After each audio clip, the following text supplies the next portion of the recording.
Equilibre sua justiça, subtraindo-lhe as inclinações para a vingança. Acautele-se com seu desassombro, para não cair em temeridade. Analise sua firmeza, para que se não transforme em petrificação. Ilumine suas diretrizes, a fim de que se não convertam em despotismo. Examine sua habilidade, evitando-lhe a internação em velhacaria. Estude sua dor, para que não seja revolta. Controle seus melindres, de modo que se não instalem na casa sinistra do ódio. Vele por sua franqueza, a fim de que a sua palavra não destile veneno. Vigie seu entusiasmo, para que não constitua imponderação. Cultive seu zelo nobre, mas não faça dele uma cartilha escura de violência. Vamos elevar os nossos pensamentos a Jesus, rogando a Ele que nos abençoe a todos. Mestre, amigo, abençoe-nos, Senhor. E mais este momento, que aqui nos encontramos reunidos em Seu nome, para estudarmos a doutrina espírita. Ampara-nos, Senhor, para que possamos prosseguir no reto caminho, prosseguir fazendo esforços para desenvolver o nosso plano existencial, propósito e programa existenciais, de modo que tenhamos êxito em nossas encarnações. Agradecemos, Senhor, pelas bênçãos que a doutrina espírita nos proporciona, a claridade de raciocínio, a compreensão emocional, para que possamos evoluir e crescer. Sê conosco hoje e sempre, Senhor.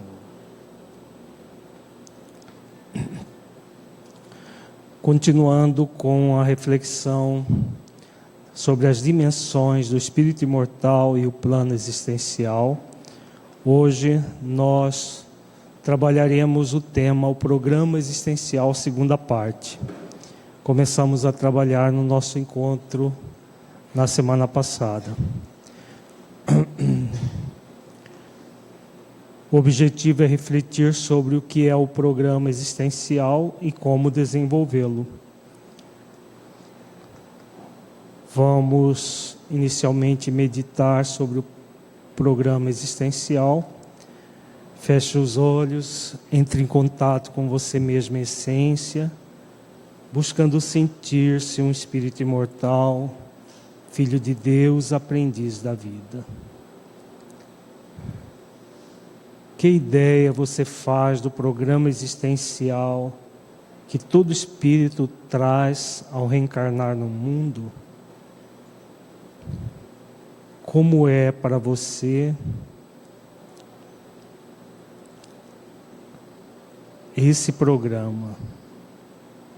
Você já consegue delineá-lo em sua vida? Deixe os seus pensamentos e sentimentos fluírem, evitando qualquer mascaramento num processo de auto-engano. Seja verdadeiro ou verdadeira com você, analisando-se com autenticidade.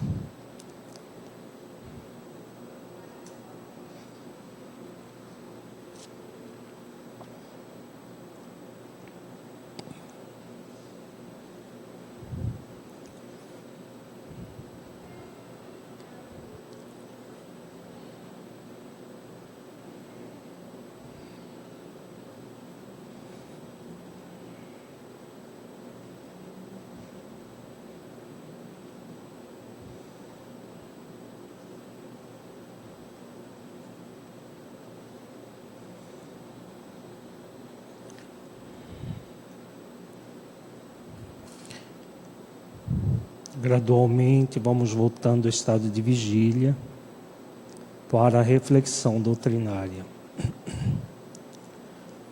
No nosso encontro passado, nós refletimos sobre a parábola dos talentos, que é a parábola que Jesus fala do programa existencial. Vamos fazer uma breve recordação dessa parábola e depois nós vamos adentrar a história de um médium apresentado no livro Tormentos da Obsessão. A parábola foi anotada por Mateus no capítulo 25, versículos 14 a 30. Nós estudamos em detalhes essa parábola só para sintonizar com o significado do programa existencial, vamos recordá-la. Porque isto é também como um homem que, partindo para fora da terra, chamou seus servos e entregou-lhes os seus bens, e a um deu 5 talentos, e a outro 2, e a outro 1, a cada um segundo a sua capacidade, e ausentou-se logo para longe. Nós vimos na semana passada que esse versículo, o primeiro versículo da parábola, representa o processo reencarnatório, a preparação do ser humano para reencarnar, e que cada um vai receber uma programação de acordo com a própria capacidade. Uns recebem mais talentos, significando todos os bens que Deus nos oferece. O homem aqui representa Deus. Deus nos oferece uma série de bens, de recursos, para que nós administremos enquanto estamos encarnados no mundo. Então nós vamos ter os talentos de acordo com a nossa capacidade. Então simboliza todos os recursos que vamos utilizar e a capacidade de trabalhar isso durante a existência. O ausentou-se logo para longe, nós vimos que significa o próprio processo da lei de esquecimento ligado ao fenômeno da reencarnação. Nós reencarnamos, esquecemos por uma questão de proteção para nós mesmos, o esquecimento do nosso passado, o esquecimento dos detalhes dessa programação, exatamente como uma prova, como um teste para nós, para ver se nós assimilamos realmente as lições. As lembranças que nós trazemos na memória são intuitivas, são as lembranças de uma programação a ser realizada, não dos detalhes dessa programação, para que nós tenhamos liberdade de ação. E tendo ele partido, que recebera 5 talentos, negociou com eles e granjeou outros 5 talentos. Nós vimos esse servo, um servo diligente, conseguiu multiplicar os talentos do Senhor. Da mesma sorte, o que recebera 2, granjeou também outros 2. Então, temos dois servos que recebeu 5, e o que recebeu 2, multiplicando os talentos. Mas o que recebera 1 foi, cavou na terra e escondeu o dinheiro do seu senhor. Então, 2 servos diligentes e um servo negligente, simbolizando aqueles que fazem todos os esforços para realizar as atividades que se propuseram antes de encarnar, e aqueles que, em vez de fazer os esforços, adentram no processo da preguiça moral e não realiza os esforços. Então, temos os símbolos aqui nestes versículos. E muito tempo depois veio o Senhor daqueles servos e ajuntou contas com eles. Aqui nesse versículo nós temos o símbolo de um fenômeno que vai acontecer na vida de todos nós, que é o dia da nossa morte no corpo. Nós reencarnamos e vamos desencarnar. Nesse dia, nós vamos ajustar as contas com o Senhor do servo. Então, esse ajuste de contas se dá, como nós vimos também no nosso encontro passado, se dá na consciência do Espírito. É aquilo que Jesus chamava de dia do juízo. O dia do juízo é o dia em que nós vamos passar em revista a nossa existência para fazer uma avaliação se nós realmente cumprimos com aquilo que nos comprometemos ou não. Se nós fizemos os esforços necessários para multiplicar os talentos do Senhor ou não. Então aproximou-se o que recebera 5 talentos e trouxe-lhe outros 5 talentos, dizendo: Senhor, entregaste-me 5 talentos, eis aqui outros 5 talentos que ganhei com eles. E o seu senhor lhe disse: bem está, servo bom e fiel, sobre o pouco foste fiel, sobre muito te colocarei, entra no gozo do teu senhor. E chegando também o que tinha recebido 2 talentos, disse: Senhor, entregaste-me 2 talentos, eis que com eles ganhei outros 2 talentos. Disse-lhe o seu senhor: bem está, bom e fiel servo, sobre o pouco foste fiel, sobre muito te colocarei, entra no gozo do teu senhor. Então aqui Jesus simboliza muito claramente que o gozo, a felicidade, a alegria existencial que nós sentimos não é pela quantidade de atividades realizadas, mas por ter realmente cumprido aquilo que se comprometeu antes de encarnar. Vejamos que ele coloca tanto o servo que recebeu 5 e conseguiu outros 5, como o que recebeu 2 e conseguiu outros 2, no mesmo gozo, na mesma categoria de bom e fiel servo. Então a fidelidade do Espírito, que representa, na verdade, aqui, a fidelidade consciencial. Então, quando nós somos fiéis às nossas consciências, realizando os esforços para multiplicar os talentos, realizar tudo aquilo que nós nos comprometemos, nós vamos entrar nesse gozo, no gozo que é a alegria, a felicidade da consciência tranquila de ter feito todos os esforços necessários. Isso que Jesus simboliza nessa parte da parábola. Mas chegando também o que recebera 1 talento, disse: Senhor, eu conhecia-te que és um homem duro, que ceifas onde não semeaste, e ajunta onde não espalhaste. E atemorizado escondi na terra o teu talento. Aqui tens o que é teu.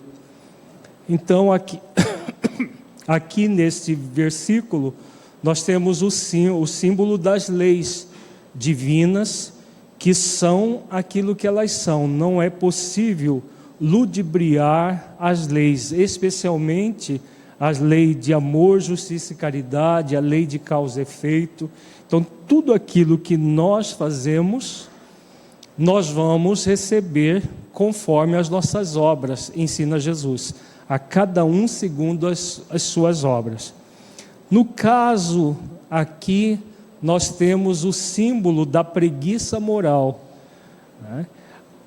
O servo pelo medo de fazer os esforços e errar e perder o talento, ele simplesmente esconde, simbolizando as pessoas que não realizam os esforços que se comprometeram a fazer, por medo de errar, por um processo da própria preguiça que faz com que a pessoa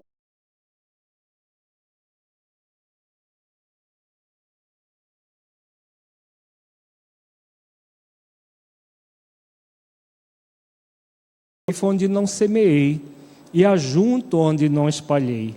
Devias então ter dado o meu dinheiro aos banqueiros, e quando eu viesse, receberia o meu com juros.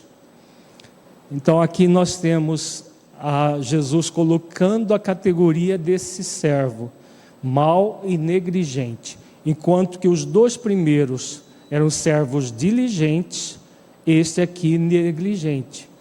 E Jesus coloca uma questão muito importante também, que nós temos um compromisso consciencial de multiplicar os talentos do Senhor, realizar todos os esforços para desenvolver o plano existencial, que é o conjunto de propósito e programa existenciais. O propósito é sempre o desenvolvimento das virtudes, conforme nós já vimos. E o programa é onde nós vamos exercitar essas virtudes. No caso, Jesus coloca que a respeito dos juros. O juros simboliza exatamente, pelo menos, as realizações na horizontal da vida, as realizações em que a pessoa faz alguma coisa para o bem do próximo, para o bem de si mesmo e do próximo, nas várias circunstâncias da vida, mesmo que ela não tenha feito todos os esforços para desenvolver as virtudes, que seriam pelo menos os juros. O que é mais problemático, Jesus coloca bem claro na parábola, é não fazer nada, como aconteceu com esse servo que simplesmente enterrou o talento. E aí o que vai acontecer? Tirai-lhe, pois, o talento e dai ao que tem os 10 talentos. Então nós temos aqui o símbolo do movimento de muitas criaturas que enterram os seus talentos. E aí o que vai acontecer? Como a sociedade, como as instituições não podem padecer a continuidade, os servos diligentes acabam assumindo o trabalho daqueles que agem com negligência.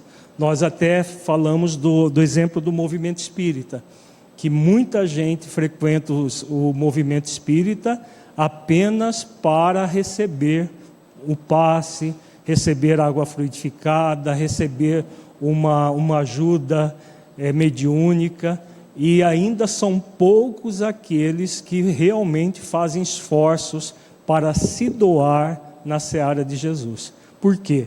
Porque a maioria ainda permanece enterrando os talentos.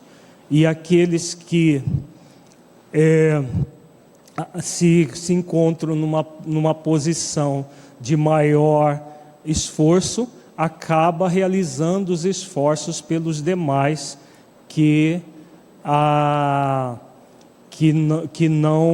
ainda estão enterrando os talentos, para que a instituição não pereça. Porque a qualquer que tiver será dado e terá em abundância, mas ao que não tiver, até o que tem ser-lhe-á tirado. Aqui também nós refletimos que simboliza tudo aquilo que nós conquistamos na vertical da vida. Então, quanto mais nós utilizamos os talentos, os recursos na existência para evoluir na vertical, isso que nós temos na vertical nunca vamos perder e vamos ter cada vez mais em abundância. E Jesus fala: ao que não tiver, até o que tem ser-lhe-á tirado. O que ele não teve? Ele não teve o esforço para multiplicar o talento. E como não praticou o esforço de multiplicar o talento, também não desenvolveu as virtudes do espírito imortal que ele é.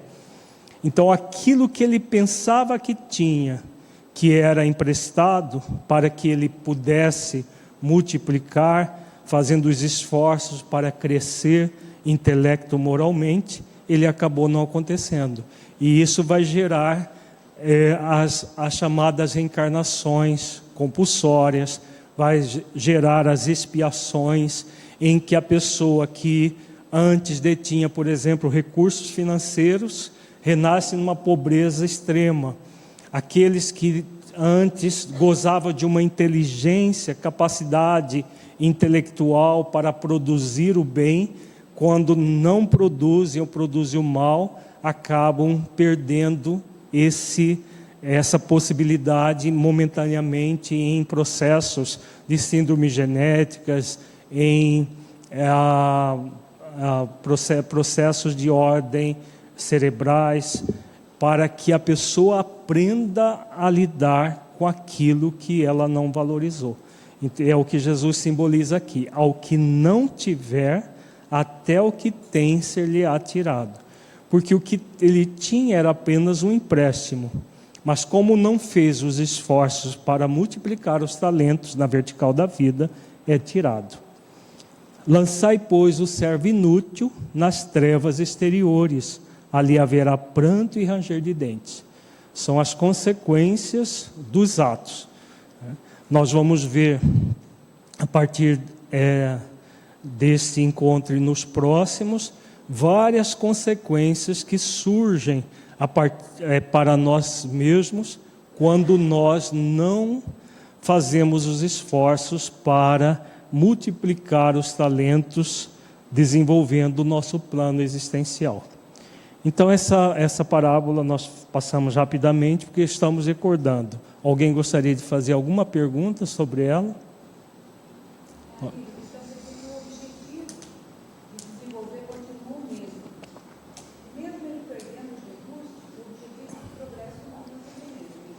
Se o objetivo do progresso é o mesmo, não é um castigo? Não é um castigo.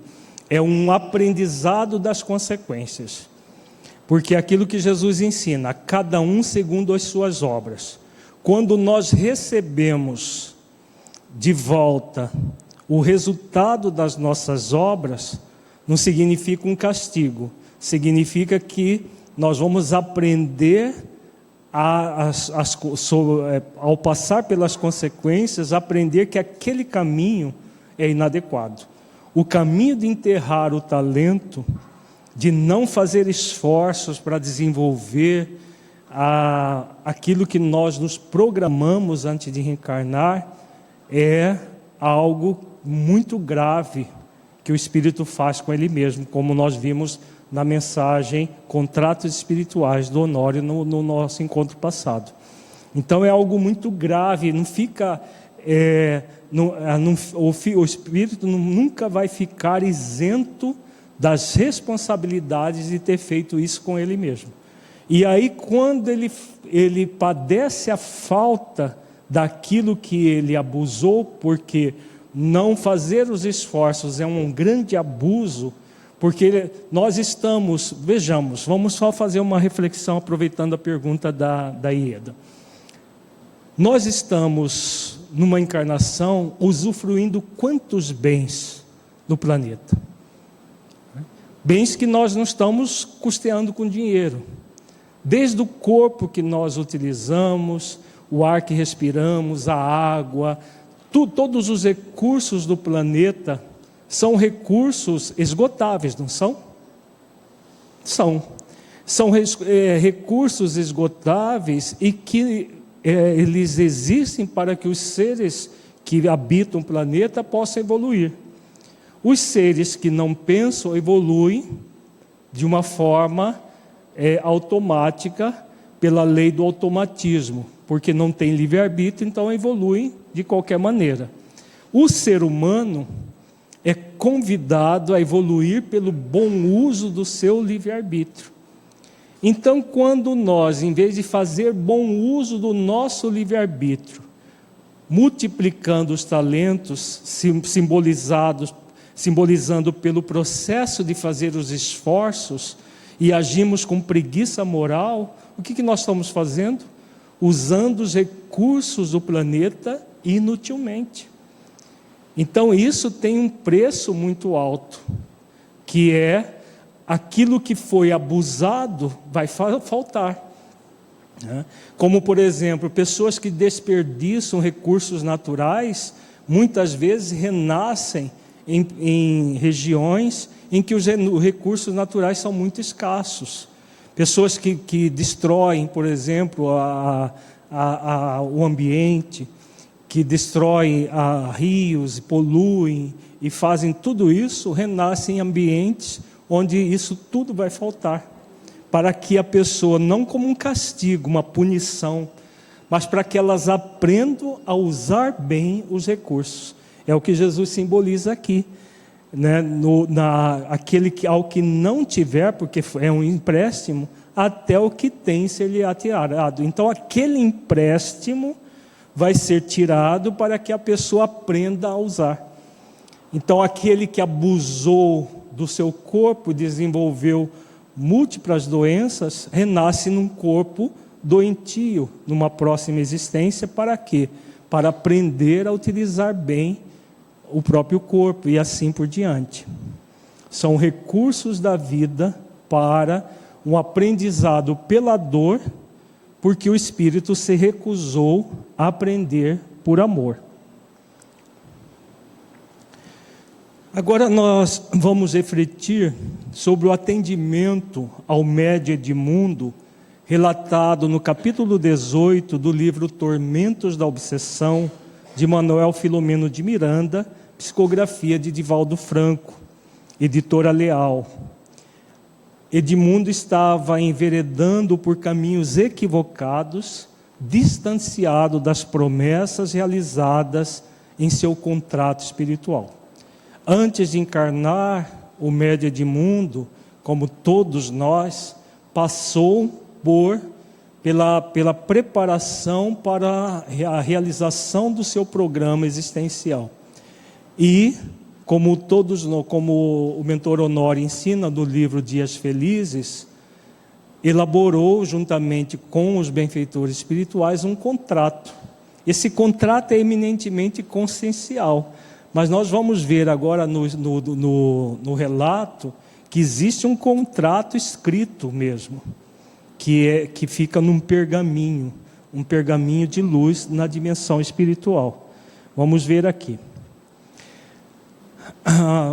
Para quem não leu ainda a história do Edmundo, Edmundo ele reencarnou com o objetivo de ser médium espírita e auxiliar as pessoas. Nós vamos ver o atendimento que Eurípides Barçanufo faz ao médium Edmundo. Eurípides Barçanufo, para quem não o conhece, é um espírito de alta envergadura moral, que foi espírita na última existência, e ele é um dos apóstolos do espiritismo no Brasil, e trabalha intensamente pela difusão da doutrina espírita em nosso país e no mundo.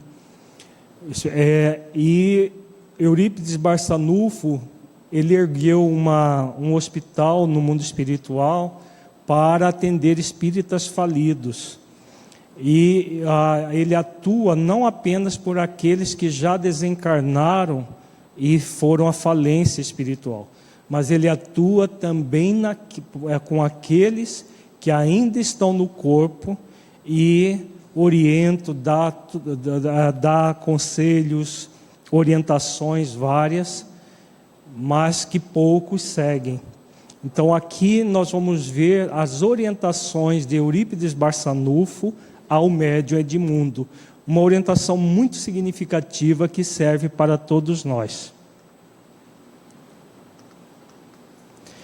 Reunimos-nos aqui neste momento para receber um querido companheiro que se encontra nas sombras terrestres, com tarefa muito bem programada, mas caminha largos passos para a loucura das paixões humanas, que ora se entrega.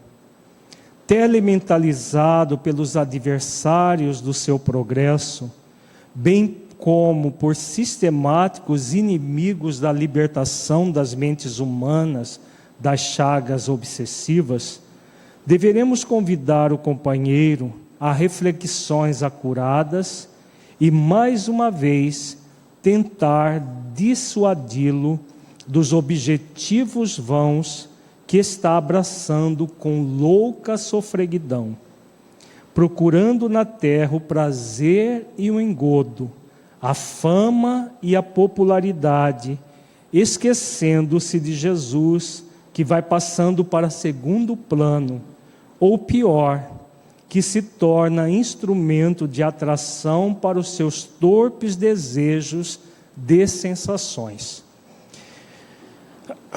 Muito significativa a fala de Eurípides, quando ele diz: Edmundo reencarnou com tarefa muito bem programada, caminhando a largos passos para a loucura das paixões humanas que ora se entrega. Muitos, quando estão encarnados na Terra, têm essa ideia de que vai ser possível servir a dois senhores, de que vai ser possível, ao mesmo tempo que tem uma programação muito bem elaborada, participar dos gozos do mundo simultaneamente. Foi o que é o que está acontecendo com Edmundo aqui nesse momento. E isso vai acontecer claro que as matrizes estão no encarnado, mas ao mesmo tempo que as matrizes estão nele, espíritos inimigos, como ele diz aqui, telementalizado pelos adversários do seu progresso, bem como por sistemáticos inimigos da libertação das mentes humanas das chagas obsessivas. Além dos inimigos pessoais, todo trabalhador de Jesus, todo trabalhador da seara de Jesus, melhor dizendo, ele vai ter também como espíritos adversários aqueles que querem retardar o desenvolvimento do cristianismo na Terra, especialmente o cristianismo redivivo, que é a doutrina espírita. Então, todo o processo ligado ao plano existencial deve ser muito bem refletido nessas duas questões. Nós somos convidados a trabalhar em duas questões básicas: as matrizes que trazemos e as influências espirituais, os processos obsessivos, para nos manter num estado de inoperância. Foi exatamente isso que estava acontecendo com Edmundo. Agora, por quê? Porque ele estava focado em objetivos vãos, abraçando com louca sofreguidão, procurando na terra o prazer e o engodo. É exatamente aquilo que nós falávamos agora há pouco. O engodo, essa ilusão de acreditar que vai ser possível ser trabalhador da seara de Jesus e ao mesmo tempo viver no mundo para os prazeres do mundo, para as coisas do mundo, simultaneamente. Por isso o engodo, a ilusão que Eurípides fala aqui, o prazer, a fama, a popularidade, esquecendo-se de Jesus, que vai passando para segundo plano. Todo trabalhador que traz um programa muito bem delineado e que tenta praticar esse expediente de servir a dois senhores, vai fazer com que gradualmente Jesus fique em segundo plano. Mesmo que a pessoa ache que ela está muito bem, que ela está como tarefeira, que ela está como trabalhadora, mas Jesus passa para segundo plano.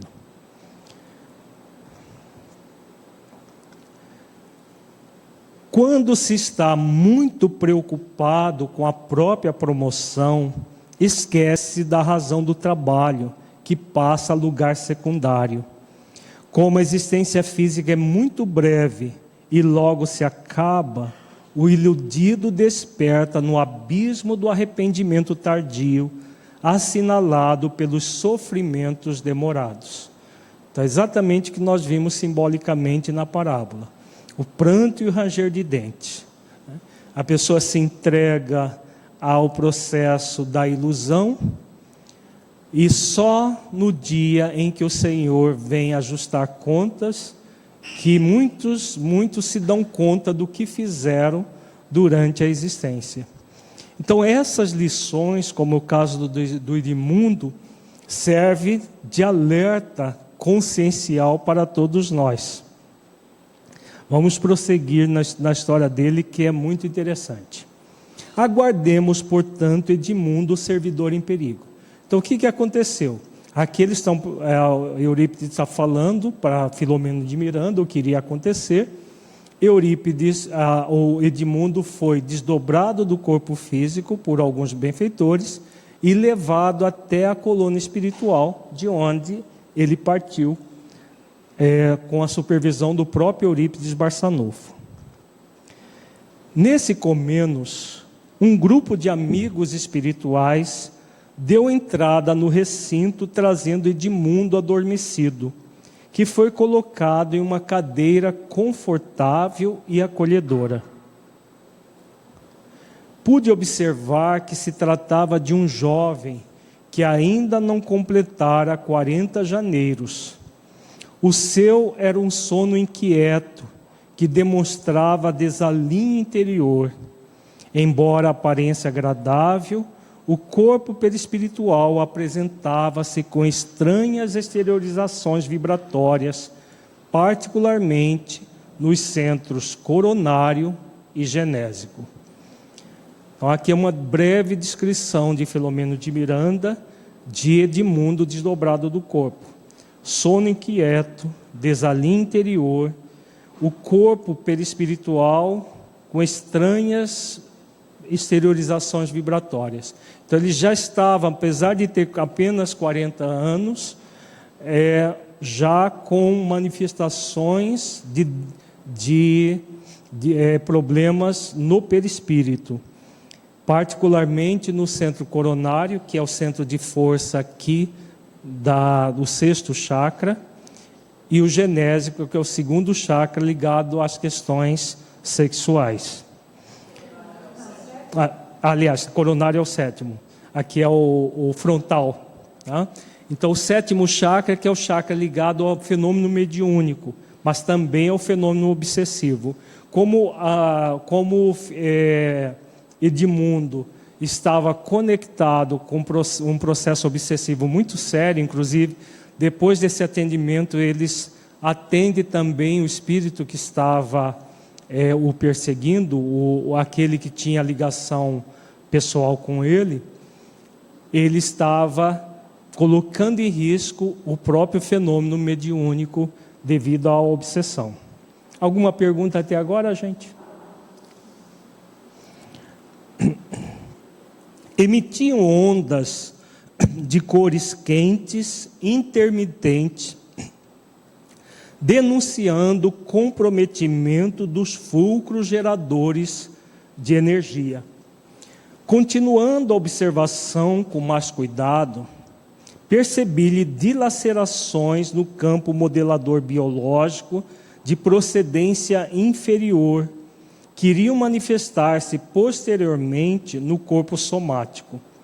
No centro cerebral estava instalada a matriz obsessiva. o que também se apresentava no aparelho sexual.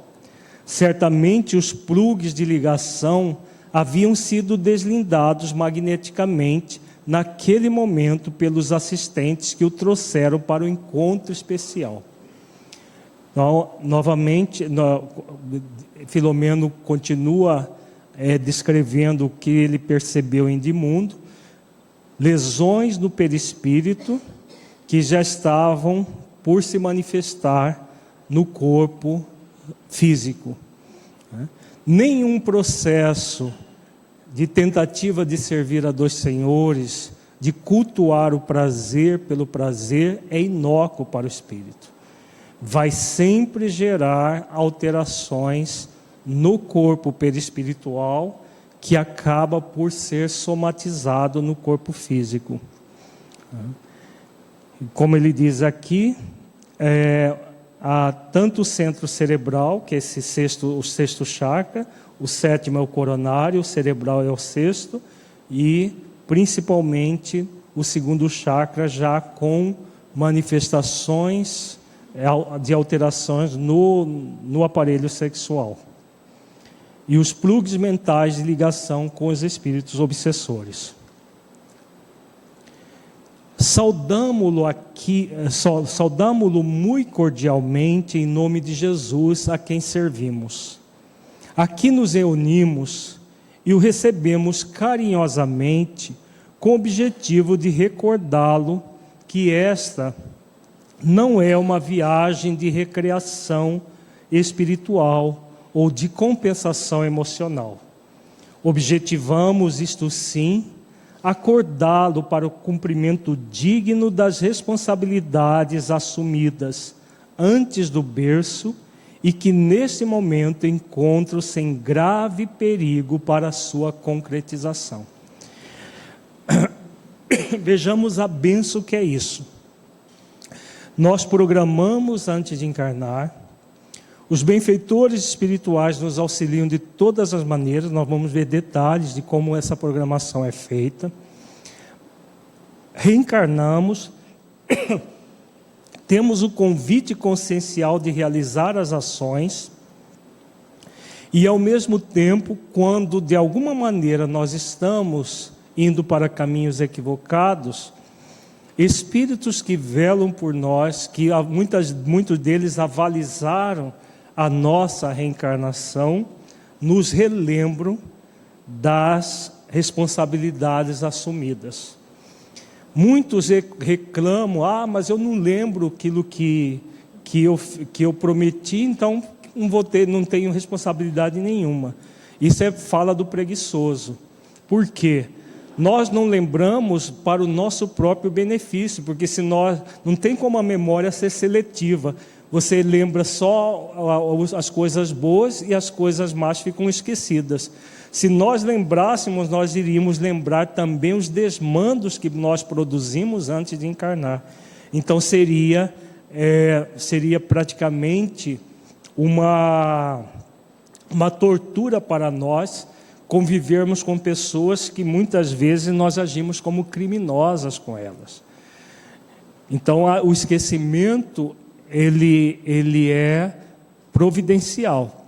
Agora, como diz o Livro dos Espíritos, o esquecimento nunca é total. E ao mesmo tempo que o esquecimento nunca é total, existem essas recordações que os benfeitores espirituais fazem conosco em momentos cruciais da nossa vida. Vamos ver em detalhes a recordação que Edmundo foi submetido. Você partiu desta colônia com um programa de ação espiritual muito bem delineado, no qual foram investidos muitos valores, e o atendeu por bom período da existência física.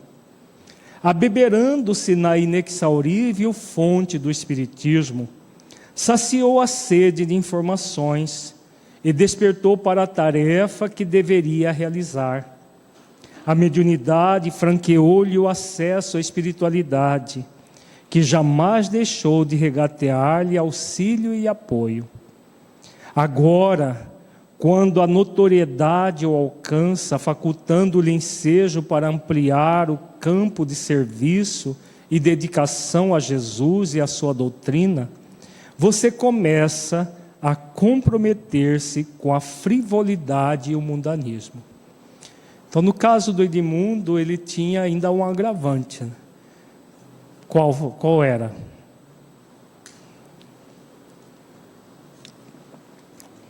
Qual é o agravante de Edmundo? Além da consciência, da mediunidade, o que mais?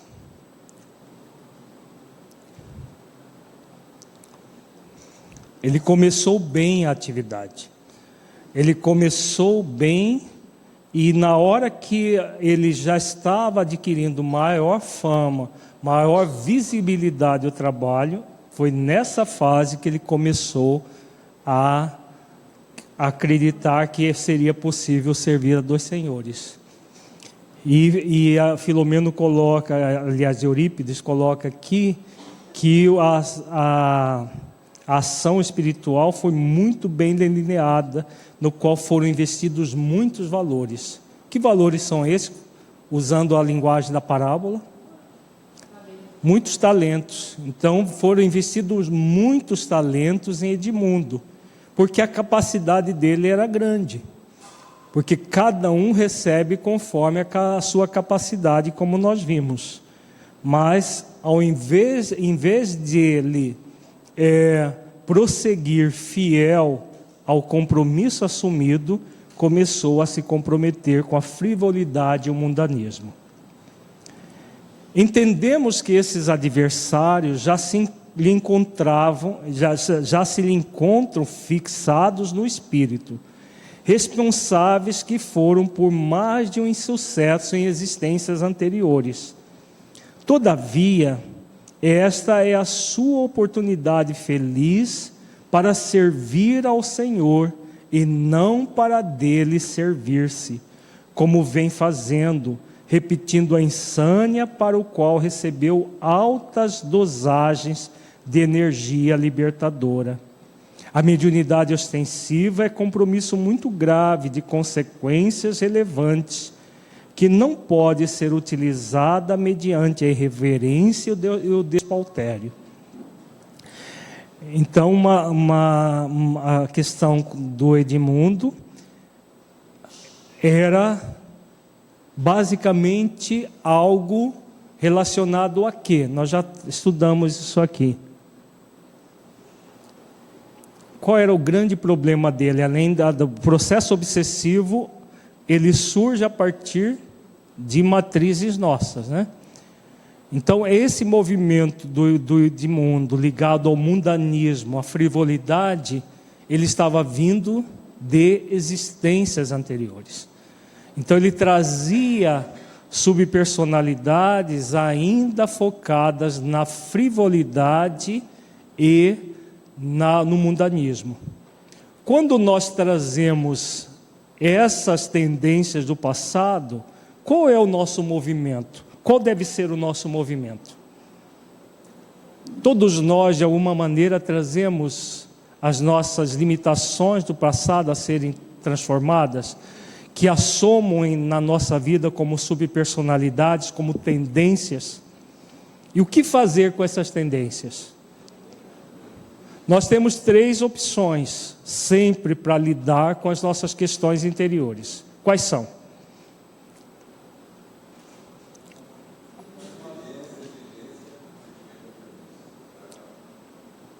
Podemos dar vazão a elas, como é o caso de Edmundo. Ele trazia a tendência à frivolidade, ao mundanismo, e estava dando vazão. Podemos reprimir as tendências, colocando falas do tipo pseudopositivas. Não, eu sou espírito, não posso entrar por esse caminho. Eu tenho que agir dessa ou daquela maneira. Qual é o problema da repressão? A repressão leva em consideração as leis divinas? É um movimento amoroso, justo e caridoso consigo mesmo? É um movimento que leva em consideração a lei de liberdade, a liberdade de fazer escolhas? Não. Então, é um movimento de uma pseudo-responsabilidade, na qual a pessoa exige dela uma perfeição que ainda não pode ter. Todas as vezes que a pessoa entra nesse movimento repressivo, é como se alguém fosse lá e tapasse a válvula de uma panela de pressão. Tapa a válvula, mas a pressão continua e vai explodir cedo ou tarde. Então a pessoa muitas vezes tem um movimento pendular. Uma hora ela reprime o processo, outra hora ela dá vazão. Quando ela dá vazão, ela muitas vezes entra em sentimento de culpa, volta para a repressão. Não é dessa forma. O caminho correto é o caminho da autoconsciência. A pessoa toma consciência da sua tendência e a partir da consciência da tendência dela, ela vai trabalhar em função da ressignificação das tendências. Então, em vez de dar vazão ou reprimir, ressignificar. Isso passa pela lei de liberdade sempre. É uma escolha consciencial. O espírito é convidado a refletir. Eu posso dar vazão, porque a doutrina espírita é uma doutrina de liberdade, mas não me é adequado dar vazão, nem me é adequado reprimir. O que me é adequado é transformar a tendência que eu tenho em mim. Então, a partir do momento que o espírito toma consciência dessa realidade, o que ele está fazendo?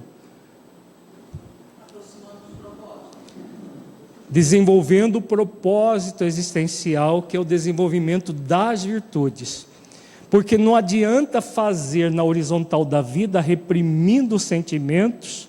A pessoa pode fazer muita coisa na horizontal, no nível do programa, mas as virtudes não estão sendo desenvolvidas. Corresponde aos juros. A pessoa muito repressora pode dar muitos juros, alguns juros, usando a parábola dos talentos como referência, mas não vai multiplicar os talentos, porque a multiplicação dos talentos é o plano existencial completo, propósito e programa. Então, quando o espírito toma consciência de que ele traz tendências, mas que o grande objetivo da vida é que ele faça esforços para iluminar-se, transmutando essas tendências, aí sim ele está multiplicando os talentos, desenvolvendo o plano existencial. Tem pergunta, Márcia? Não? Já foi? Ok, então vamos continuar. Ante o aturdimento de mundo, o benfeitor continuou: iremos recordá-lo dos compromissos a que você se vinculou e os vem desrespeitando sob induções de espíritos vulgares, que ora se lhe associam à conduta mental e social, apoiados nas suas preferências transatas. Aqui Eurípides Barçanu faz claramente a referência às tendências que Edmundo trouxe de outras existências, que ele se comprometeu a trabalhar. Olhando a senhora Modesto, a nobre médium desenrolou um pergaminho que trazia nas mãos e com voz pausada leu o programa que fora traçado por solicitação do medianeiro e sua anuência jubilosa a algumas propostas que haviam sido apresentadas pelos seus guias espirituais. Então nós vimos na semana passada a mensagem Contratos Espirituais do livro Dias Felizes. Aqui agora nós vamos ver de forma prática esse pergaminho que a senhora Modesto trazia nas mãos. Era exatamente o contrato espiritual do Edmundo, que estava lá na colônia e que ele trazia onde? Na própria consciência. Então Edmundo trazia todo esse contrato na consciência. E ali foi um momento para relembrar de uma forma muito ativa o contrato espiritual dele. Vamos ver a leitura do contrato, que é belíssima. A voz melódica da senhora parecia derramar pérolas luminosas, que eram os deveres que assinalariam a experiência do companheiro reencarnado.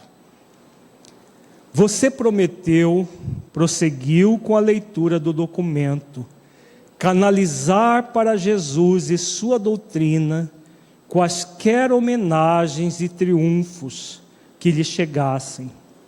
Aceitou servir e passar, lutando contra as tendências inferiores, superar o cerco da bajulação e reconhecer que a faculdade mediúnica não é propriedade pessoal, mas empréstimo superior, a fim de dignificá-lo. Você pediu a solidão para recolher-se nos braços amorosos do Mestre.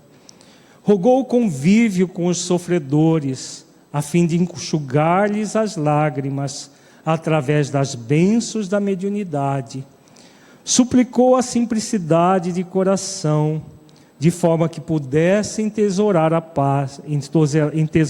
paz. Empenhou-se para que a sua fosse a família universal, e todo esse seu esforço deveria ser direcionado para a iluminação de consciências, considerando o século como oportunidade de crescimento e não de usança desarvorada. Nós estamos vendo aqui as promessas que Edmundo fez, não para os benfeitores espirituais, porque eles apenas são tutelares. As promessas que ele fez para ele mesmo, para superar as limitações nele mesmo.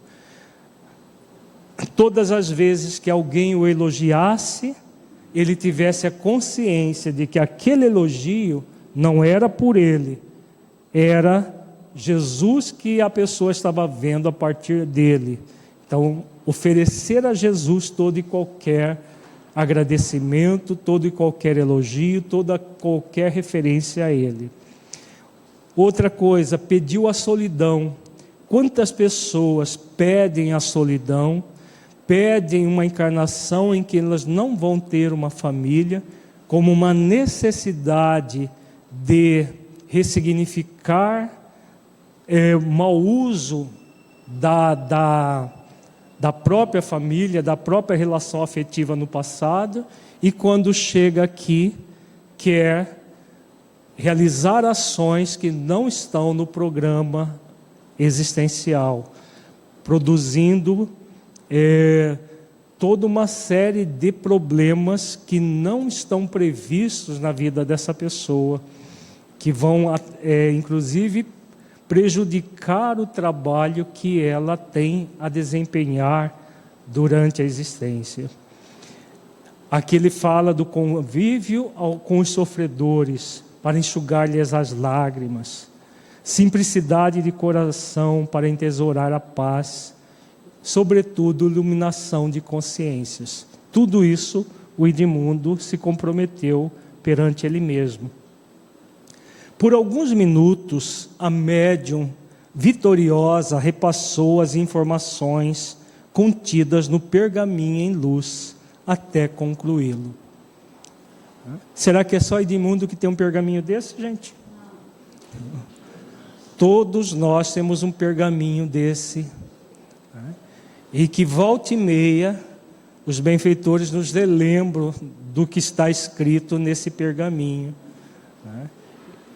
A consciência nos convida a sermos fiéis àquilo que está ali, para que nós, quando chegarmos no dia do juízo, ouvirmos essa voz que Jesus coloca na parábola: bom e fiel servo, no pouco foste fiel, no muito lhe colocarei, entra no gozo do teu Senhor.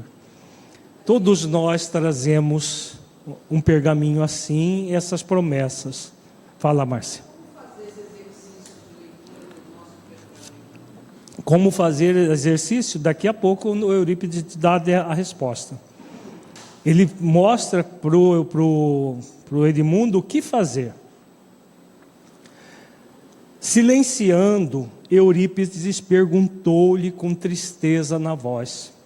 Imagina a dor dos benfeitores, vendo aquele que fez tantas promessas, que muitas vezes, enquanto estava no preparo, eram alunos aplicados, eram pessoas extremamente dedicadas, e quando chega aqui, aquilo que estava no programa vai sendo colocado em segundo plano. Quando fica em segundo plano, quando não vai mais para terceiro e quarto plano, ou quando se desiste totalmente, né? É doloroso, apesar que o espírito superior, ele tem uma dor diferente da nossa. Não é a dor simplesmente de se condoer, mas é a compaixão por ver pessoas que teriam tudo para realizar ações diferentes, mas permanecem vinculados às tendências inferiores. Que tem o querido irmão feito da fé renovada? Como se tem utilizado dos recursos mediúnicos, ora movimentados por forças inferiores? Como se encoraja a tentar unir César e Jesus no mesmo recipiente de prazer e proclamar que a vida deve ser fruída sem qualquer desvio das suas concessões? Então aqui a pergunta consciencial que Eurípides faz a Edmundo. É possível servir a dois senhores? É possível servir a Jesus e ao mesmo tempo usufruir dos prazeres do mundo como se fosse um direito dele? Perguntas para todos nós.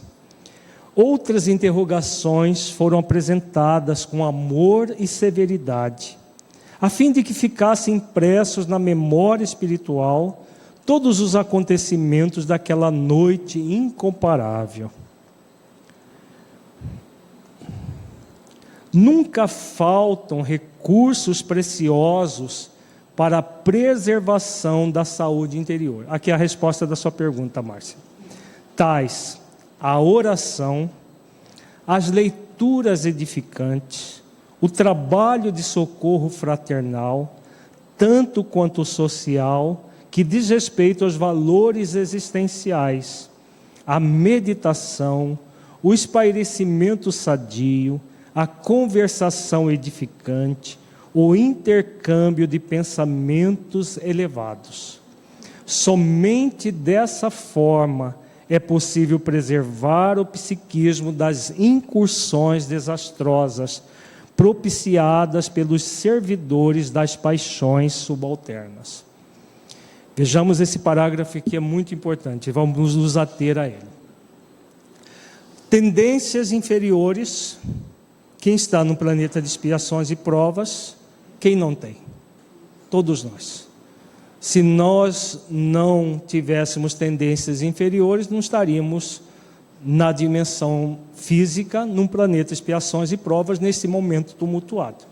Poderíamos até estar na dimensão espiritual como benfeitor, mas na dimensão física, nesse momento, a grande maioria, claro que há exceções, temos as nossas tendências inferiores. Nós temos as três opções, como nós falamos: dar vazão, reprimir ou ressignificar. Se nós optarmos por ressignificar, que Eurípides chama aqui de preservação da saúde interior, só há um caminho: fazer esforços para que isso aconteça. Tem muita gente que quer ser saudável espiritualmente sem fazer esforços. Vai ser possível? Aqui ele elenca uma série de atitudes a serem realizadas. Oração. Tem gente que tem preguiça de fazer oração. E quando se fala aqui em oração, não é a oração dessas que a gente faz de manhã e à noite por obrigação, muitas vezes. Antes de dormir tem que fazer oração. Aí faz uma oração xoxa para não dizer que não fez. Como se isso equivalesse a algo que se faz por obrigação. A oração aqui é o recurso que Jesus ensina. Vigie e ora para não cair em tentação. Então a vigilância, você vai observar as suas tendências. Na hora que surge um desejo qualquer, o que deve fazer a pessoa que quer preservar a saúde? Orar. Para quê? Para que ela tenha forças de superação. Então, a oração naquele momento é pedir forças para Deus, pedir força para Jesus, para o seu anjo de guarda, para aqueles mentores que velam pelo seu próprio plano existencial, para que a pessoa tenha forças de superação, que ela se disponha a exercitar as virtudes que a vida está lhe pedindo naquele momento. Então, o que acontece? A pessoa vai orar só nas horas, entre aspas, certas, de manhã, na hora da refeição, na hora de dormir? Ou essa oração é para ser realizada quantas vezes forem necessárias? Exatamente isso. Quantas vezes forem necessárias. Se precisar de orar 100 vezes por dia, ora 100 vezes. Se precisar 1000, ora 1000.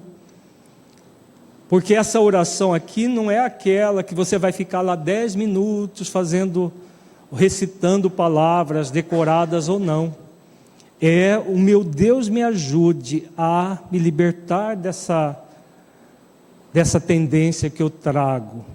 Isso é uma oração. Deve ser feita várias vezes ao dia, quantas forem necessárias. Então a oração dentro desse prisma, ela é o que para o Espírito? O que ela é, Tiago, para o Espírito?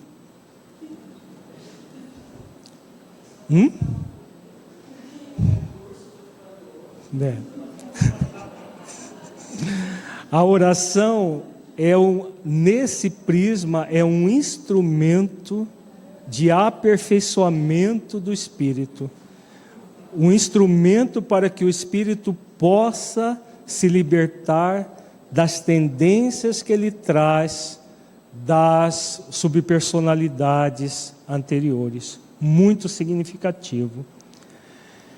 Leituras edificantes. Qual é o grande objetivo das leituras edificantes? Quando se fala em leitura edificante, muita gente reclama que não tem tempo de ler.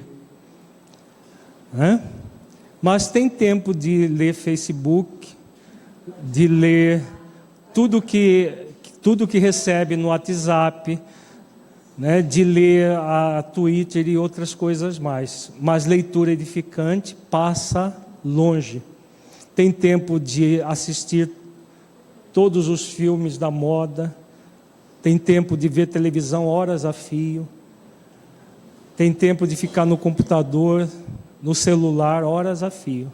Mas leitura edificante vai ficando para último plano quando a pessoa cria o hábito de fazer leituras edificantes. Por que a leitura edificante está cada vez em desuso? Por causa da preguiça. Preguiça moral. Não é falta de tempo, não. Porque usa-se o tempo com outras coisas que não são edificantes. Com leituras que não são edificantes, inclusive. Porque ao mesmo tempo que se usa na leitura edificante de uma obra séria, de uma obra que nos auxilia a ficar concentrados naquilo que é significativo, é o mesmo tempo que nós vamos usar para outras coisas, que não são edificantes. Então não é possível a preservação da saúde interior sem esforços, sem oração, sem leitura edificante. Trabalho de socorro fraternal. Qual a importância do trabalho de socorro fraternal para a nossa melhoria? Enquanto nós estamos pensando na dor dos outros, o que acontece com a nossa própria dor? Ela alivia. E aliviados na nossa própria dor, nós temos um fôlego para nos melhorarmos, fortalecer em nós os esforços de mudança. O socorro fraternal, o socorro social, como diz o benfeitor, respeito aos valores existenciais. Meditação. Aqui já é um outro, se oração e leitura edificante é um objeto raro, imagina a meditação. São recursos, outro recurso fundamental. O que é a meditação? Dentro de uma visão profunda e próxima de nós. Quando Jesus fala, vigia e ora para não cair em tentação, Ele está propondo meditação? Sim. A vigilância é um tipo de meditação mais propícia para a mente ocidental, que não é aquela meditação que você vai ficar em posição de lótus, vai esvaziar a mente, que é uma meditação, uma técnica oriental muito válida, mas que poucos de nós teríamos condições de fazer no dia a dia. Mas a vigilância, a observação, a reflexão sobre a nossa vida, o passar em revista lá da questão 919 de O Livro dos Espíritos, que Santo Agostinho oferece o método dele, é uma técnica de meditação. Então, meditar sobre as suas tendências, o que acontece com você quando você tem as tendências, para que você, ao perceber até as tendências, possa orar para se libertar da tentação de dar vazão a elas.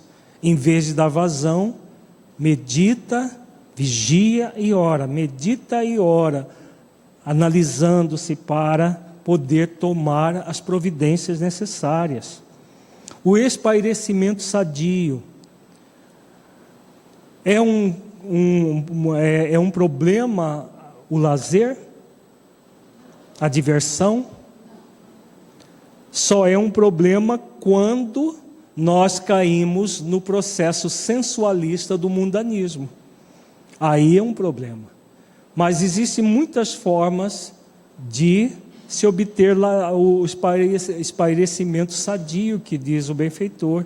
Lazer saudável junto à natureza, junto a situações várias da vida, que você não prejudica a ninguém, nem a si mesmo, nem ao seu próximo. São objetos de lazer muito interessantes e necessários para nós que estamos encarnados. Uma forma de lazer muito significativa é essa que ele coloca aqui: conversação edificante. Você encontrar os amigos, mesmo que seja num ambiente diferente, para conversar de forma edificante, não conversar falando mal da vida dos outros, reclamando das coisas, fazendo fuxicos, né? Porque isso não é conversa edificante, mas a conversa em que se conversa sobre as questões existenciais profundas da vida, é uma forma de lazer e que ao mesmo tempo nós nos auxiliamos uns aos outros. O intercâmbio de pensamentos elevados nessas conversas conscienciais.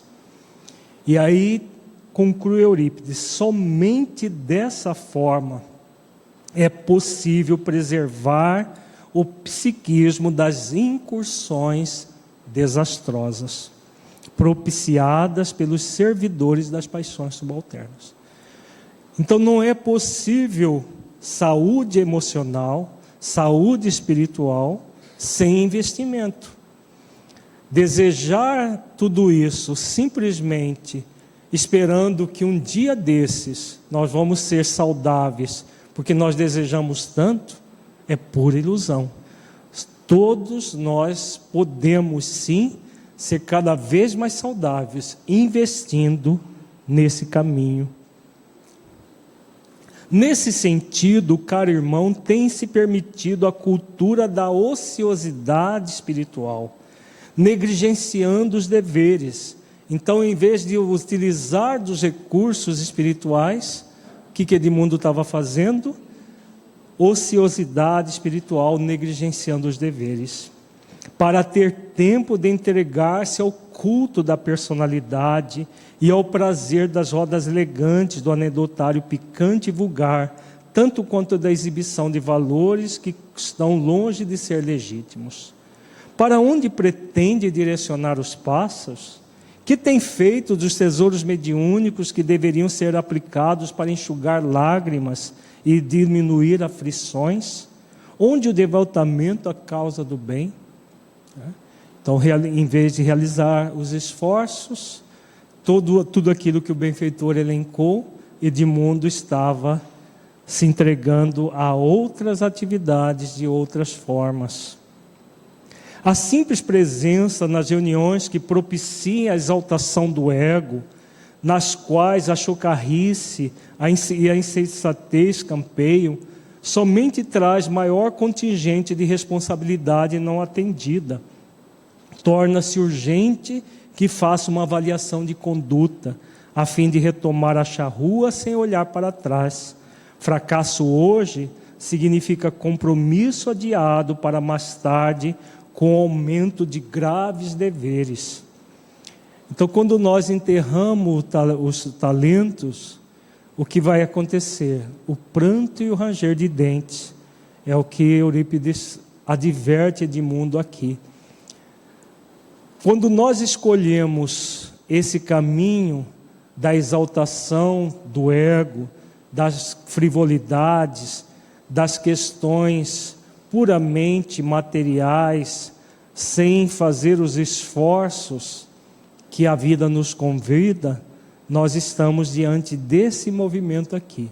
Responsabilidade não atendida. Podemos fazer isso, gente? Podemos dar vazão ao nosso ego, atendendo aos prazeres do ego, em detrimento das questões espirituais? Podemos, porque nós somos livres para fazer as escolhas. E isso daqui é uma escolha. Só que é uma escolha que vai gerar, como diz o benfeitor, o fracasso.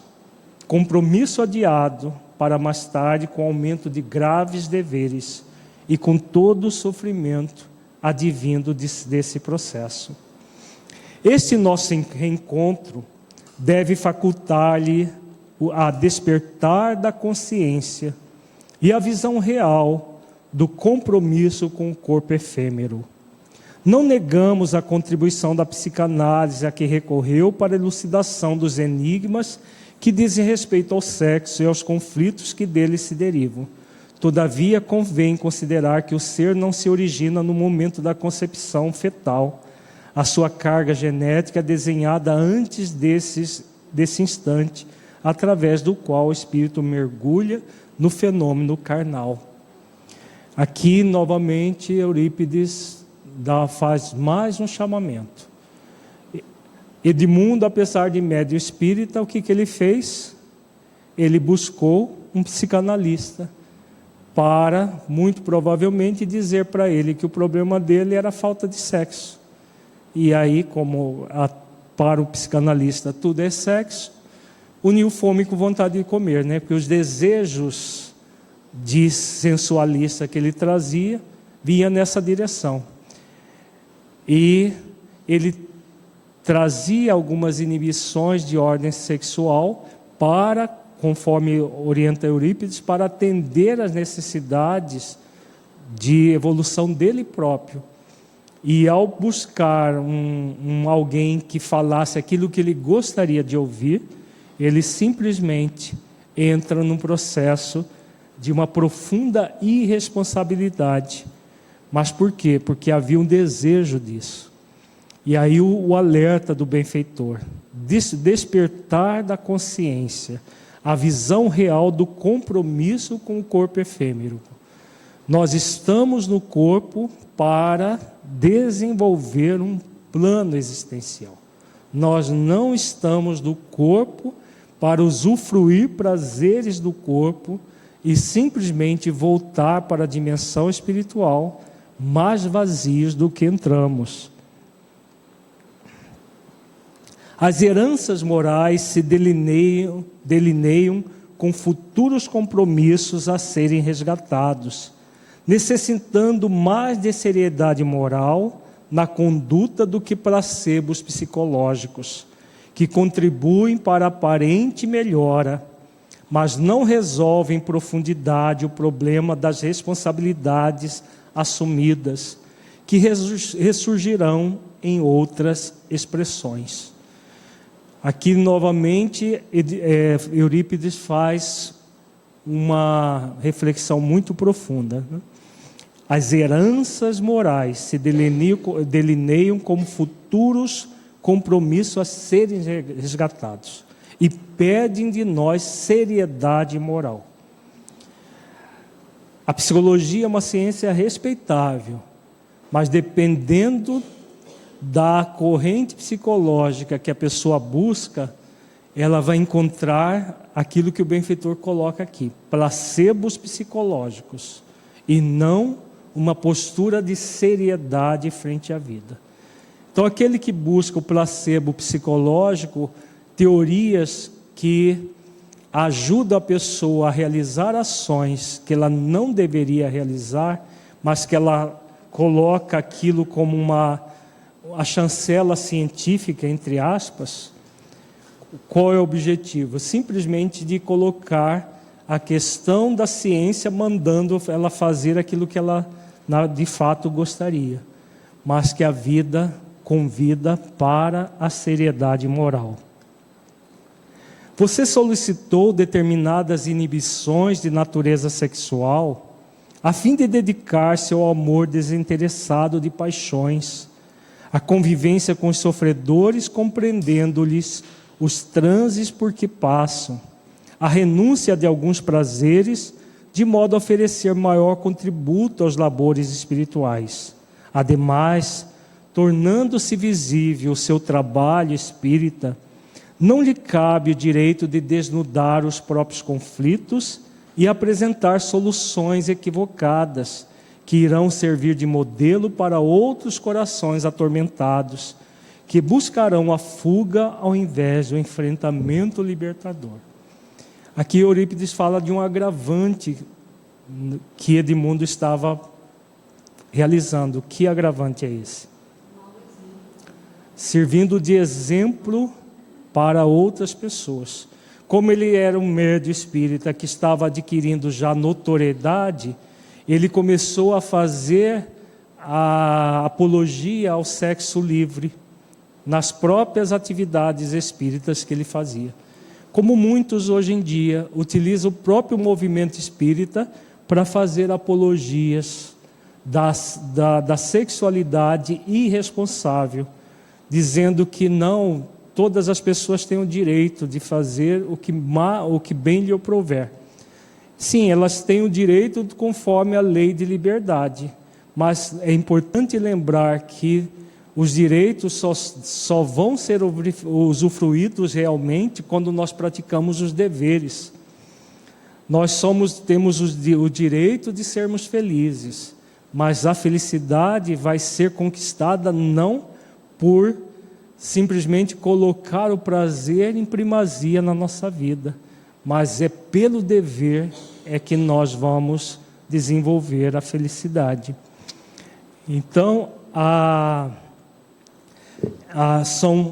é um processo de agravante da pessoa que, em vez de realizar isso que Eurípides coloca aqui, a renúncia de alguns prazeres, de modo a oferecer maior contributo aos labores espirituais. Então,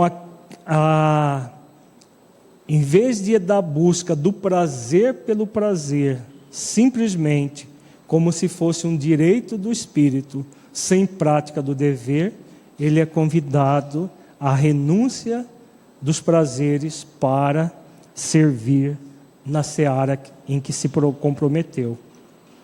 Ninguém se evade do dever sem mais graves consequências. A reencarnação é bênção que faculta a reparação dos erros e propicia o crescimento moral mediante o dever retamente exercido. A tarefa que você escolheu põe-no em contato com antigos companheiros de alucinação, hoje desencarnados, que ora se manifestam para demonstrar a sobrevivência. Não obstante, permaneçam alguns em estado de perturbação e desar, deixando sequelas vibratórias no seu campo mediúnico. Aqui a advertência clara do benfeitor, né? Ninguém se evade do dever sem mais graves consequências. Só serve para Edmundo isso aqui, gente? Para todos nós, né? Todos, sem exceção. Ninguém se evade do dever sem mais graves consequências. Se nós queremos ter direitos, foquemos os nossos deveres. Esse é o convite. A reencarnação, como diz Eurípides, é bênção que faculta a reparação dos erros, e não para que nós ampliemos os erros, voltando para a dimensão espiritual em situação mais grave da que nós entramos. Então é reparação de erros, propicia o crescimento moral mediante o dever retamente exercido. Esse é o compromisso, é esse o convite da vida para todos nós. Para uma saudável vivência espiritual, torna-se imprescindível que a sua estrutura moral seja bem definida no que diz respeito à elevação de pensamentos e nobreza dos atos. Então, todos nós trazemos um plano existencial. Um plano existencial que nos propicia múltiplos deveres. Programa e propósito. O direito a entrar no gozo do Senhor é uma realidade. Nós vimos da parábola dos talentos. De sermos felizes é uma realidade. Mas só é possível multiplicando os talentos. Jamais enterrando os talentos. Jamais agindo com negligência.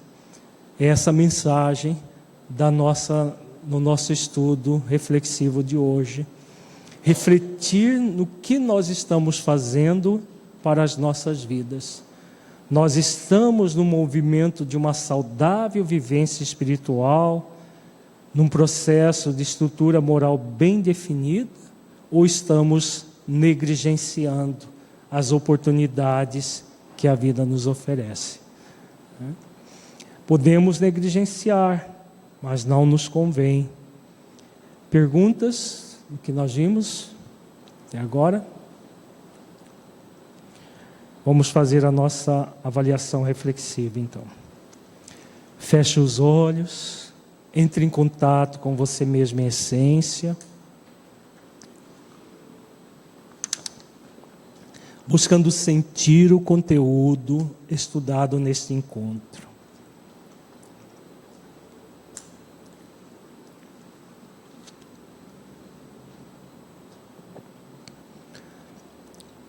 Do conteúdo, o que você entendeu que se aplique à sua vida?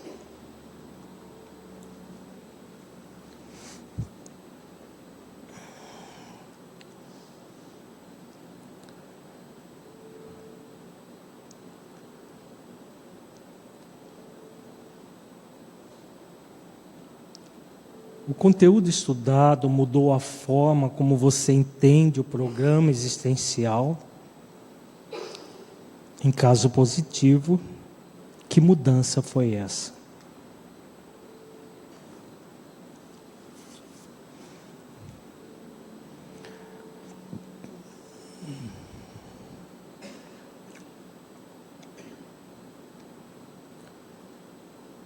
Como você tem lidado com seu programa existencial? Você já o reconhece?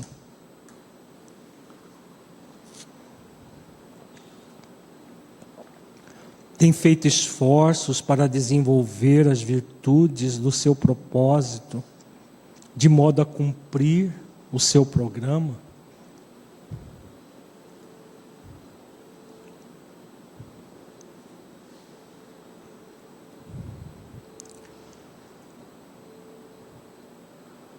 Como você tem feito as escolhas em sua vida?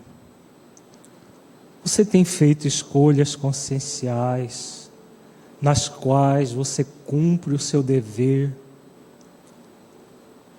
o dever de realizar o seu plano existencial, desenvolvendo as virtudes, realizando os esforços para concretizar aquilo que você se comprometeu no seu programa existencial, cumprindo as leis divinas na sua consciência? Como é isso para você?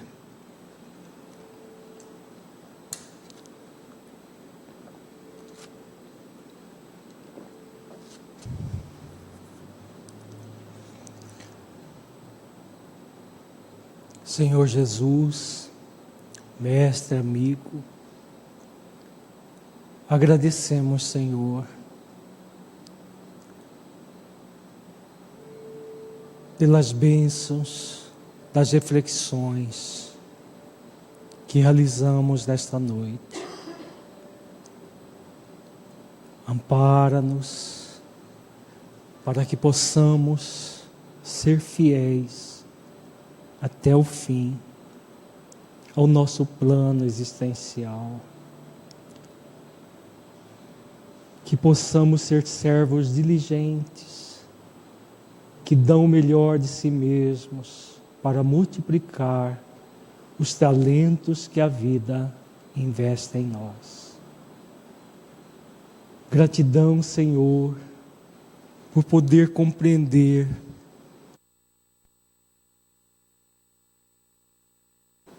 de modo que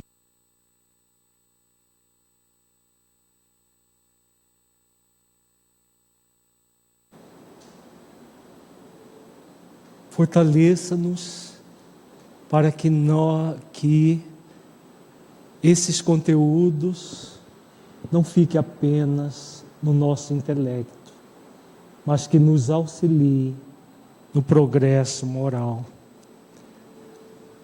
Se conosco nesse ideal, Senhor. Ampare-nos hoje e sempre. Que assim seja.